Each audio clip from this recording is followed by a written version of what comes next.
Así puestos de pie, yo les ruego que abran sus Biblias. En 1 Corintios capítulo 3, verso 16. La palabra del Señor dice así: ¿no sabéis que sois templo de Dios y que el Espíritu de Dios mora en vosotros? Pueden tomar asiento.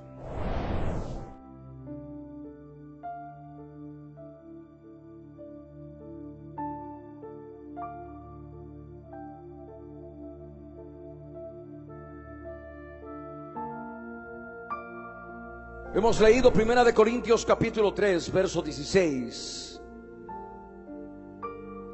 que nos hace una pregunta a todos los creyentes, una pregunta a todos los cristianos. Es una pregunta sumamente importante que nosotros debemos asimilarla. Y aquí en la palabra, el Espíritu Santo de Dios, a través de la mano de Pablo, pregunta: ¿no sabéis que sois templo de Dios y que el Espíritu de Dios mora en vosotros? Es el principio básico del cristianismo. Si no creemos que somos templo de Dios, en vano hemos creído. Si no creemos que somos templo del Espíritu Santo, en vano hemos creído. Por tanto, es necesario ver la importancia de esta pregunta en nuestras vidas. ¿Sabes tú que eres templo de Dios? ¿Sabes tú que el Espíritu Santo de Dios mora en ti, vive en ti? ¿Has podido tú identificar tu vida como templo de Dios? ¿Has podido identificar la presencia del Espíritu Santo que vive en tu vida?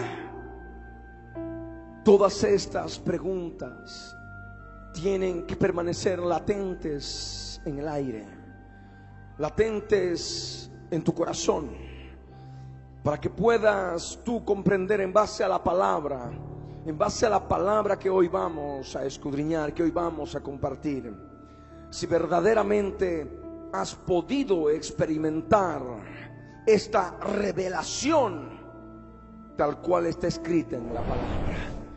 ¿No sabéis que sois templo de Dios? Cuando la Escritura dice sabéis, está hablando de sabiduría espiritual. Y cuando hablamos de sabiduría espiritual, hablamos de experiencia espiritual. Amén. ¿Has podido experimentar en tu vida, en tu ser, lo que la Escritura nos enseña, que eres templo de Dios?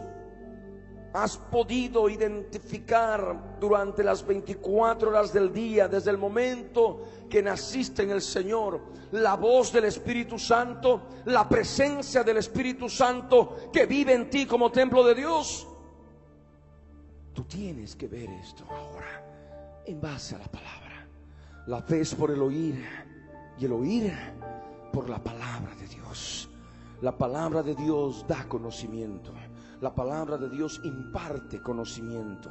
Primeramente llega al corazón del alma, la mente se llena de todo el conocimiento de la palabra de Dios, y cuando la persona dispone su vida, esta palabra entra al espíritu. Amén. Cuando está dispuesta en el corazón, la palabra entra al espíritu, y en el espíritu viene la revelación de lo que se recibió a través de la predicación, a través de la enseñanza de la palabra, y la persona empieza a vivir la palabra predicada, la palabra enseñada, a experimentar la palabra predicada, la palabra enseñada. Y ahí ya se constituye no un saber intelectual, un saber mental, sino un saber conforme lo determina la Escritura, un saber espiritual. Amén. Sabiduría espiritual, porque la persona experimenta la palabra compartida, la palabra enseñada. Aquí en la Escritura nos enseña que somos templo del Dios viviente. Yo les ruego que abran ahora sus Biblias en Hebreos capítulo 9, verso 1. en adelante. Cuando nosotros hablamos del templo de Dios, tenemos que relacionar siempre automáticamente con el tabernáculo. El tabernáculo precedió al templo de Dios, por cuanto el pueblo de Israel había estado yendo de un lugar a otro y no había un lugar fijo en que se pueda edificar un templo para poder ofrecer culto al Dios de Israel. El tabernáculo era un conjunto de tiendas que después, cuando ya el pueblo de Israel se estableció en un reino, ya se pudo edificar con paredes, se pudo edificar en un lugar, en el monte Moriah, en la Jerusalén terrenal en aquellos días. Tanto el tabernáculo como el templo de Dios tenían las mismas partes importantes, los mismos lugares claramente identificados. Y es justamente lo que vamos a leer ahora en Hebreos capítulo 9, verso 1 en adelante, cuando la escritura nos dice: ahora bien, aún el primer pacto tenía ordenanzas de culto y un santuario terrenal. Ahí quedémonos. Nosotros ahora estamos participando del segundo pacto. Estamos hablando de un nuevo pacto, de un nuevo testamento.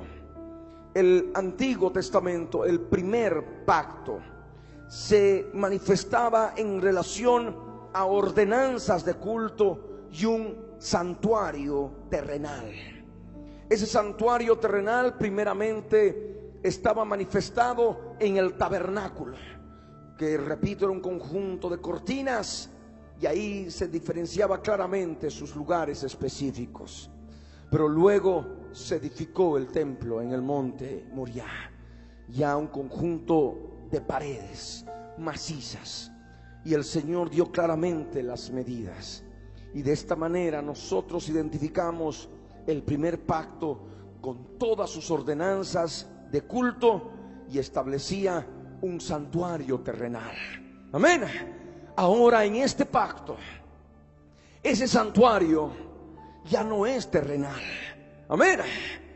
Ese santuario somos nosotros. Amén. Es lo que caracteriza este nuevo pacto.